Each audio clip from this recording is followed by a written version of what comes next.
जय हिंद। पाकिस्तान अपने आदतों से बाज आने वाला नहीं है। किस प्रकार उसने बीते रात सीज फायर का बहाना करके भारतीय रिहायशी इलाकों को किस प्रकार से निशाना बनाया, वो एक छुपा हुआ रहस्य नहीं है, क्योंकि इससे पहले भी चाइना के द्वारा भी वर्ष 1962 में पंचशील समझौते के बाद भारत को धोखा दिया जा चुका है। ठीक उसी प्रकार हमें इस बात से सतर्क रहना चाहिए था कि यदि पाकिस्तान हमारे साथ 3 या 4 दिनों तक के युद्ध में कंधे से कंधा मिलाकर युद्ध कर रहा है, बराबरी का युद्ध कर रहा है, तो किस प्रकार से एकाएक पाकिस्तान राजी हो गया सीज फायर के लिए। हमें भी यह सोचना चाहिए था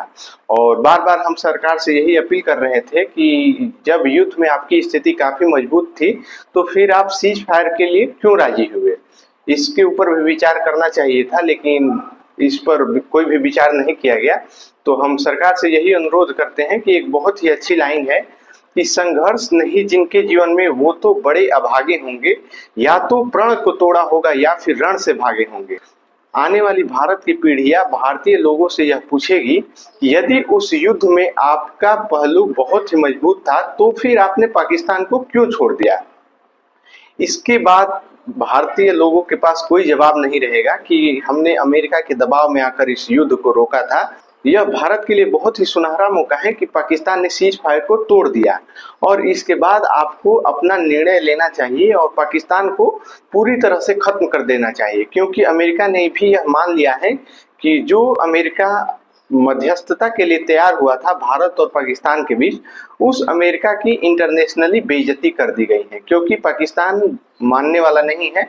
जिस तरह से भारतीय सेना बैकफुट पर हो गई थी कि अब हम वार्तालाप के माध्यम से अपने विवादों को सुलझा लेंगे, इसके बाद से पाकिस्तान ने लगातार सीज फायर का उल्लंघन किया है। हमें भी यह बात फिर से सोचना चाहिए कि वर्ष 1971 में जिस तरह से हमने लगभग 93,000 पाकिस्तानी फौजों को छोड़ दिया, और हम बार बार यह उदाहरण देते हैं कि हमने 93,000 फौजों को छोड़ा है, हमें उन फौजों को छोड़ना ही नहीं चाहिए था, क्योंकि यदि हम उन फौजों को नहीं छोड़ते तो पाकिस्तान फिर से यह जुर्रत हमारे सामने नहीं करता कि वह हमको आंख दिखाने लायक अभी तक नहीं बचा रहता, क्योंकि हम उस पीढ़ी को ही खत्म कर दिए होते जो वर्तमान समय में हमें आंख दिखा रही है। तो हमें भी इस पर विचार करना चाहिए और पुनः तैयार होकर पाकिस्तान के ऊपर जवाबी हमला करना चाहिए और पाकिस्तान को पूरी तरह से समाप्त कर देना चाहिए।